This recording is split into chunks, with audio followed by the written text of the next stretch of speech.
In Cameroon, 20 students have been kidnapped in the country's Anglophone region. The abduction happened in Kumba city, located in the country's southwestern region.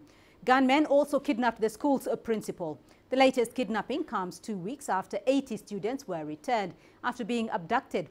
Armed groups have been calling on local residents to boycott schools until an independent referendum is held. Let's get more on this development now. I'm joined by Eugene Nofongwa. He's a local journalist based in Cameroon. Eugene, thank you for joining us. Tell us, what do you know at the moment? Have any of the students been located yet?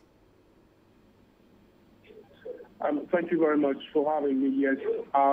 As from last night, we had information that 3 students had been released.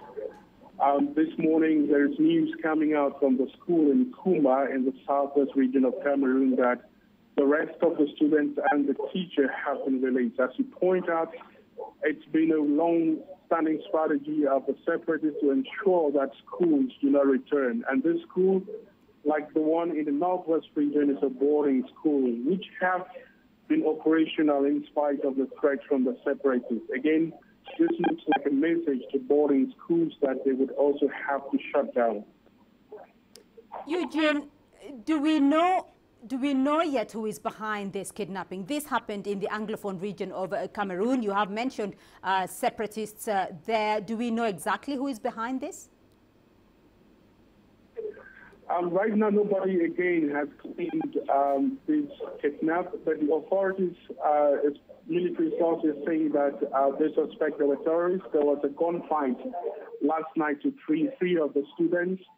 One person was apparently apprehended, and interrogations would likely reveal the identity of this gunman. It's also important to note that in addition to separatists, there are lots of armed groups, which are just criminal groups who are taking advantage of the chaos to also carry out these kinds of activities. So it's very, very difficult at times to ascertain who is indeed behind these attacks unless it comes from the authorities or from the separatists themselves.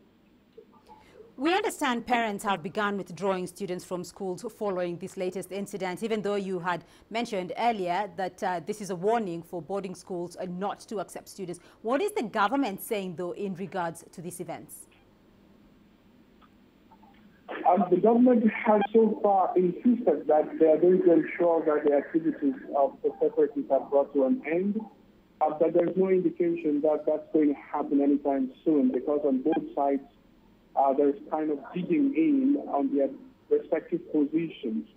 The authorities have assured parents that they would do all they can to protect students who are still in school or those who are going to school. But parents naturally are very, very worried, and some of them indeed have been taking their children out of school. Apologies there, Eugene Mfongwa joining us on the line from Cameroon. Apologies for losing that line. Now, the continued insecurity in the country's Anglophone regions has left 436,000 people internally displaced. The rise in abductions as well as violence has caused instability in the region. The UN is currently trying to raise $320 million to deal with the growing humanitarian situation. Currently, only 37% of the target goal has been raised. In total, in these areas we are talking about, there are about 4 million people. As we have heard, there are already 436,000 people internally displaced. Lack of funding and, of course, the limited access, but particularly lack of funding, remain a main impediment to enable the scale-up of the humanitarian programming.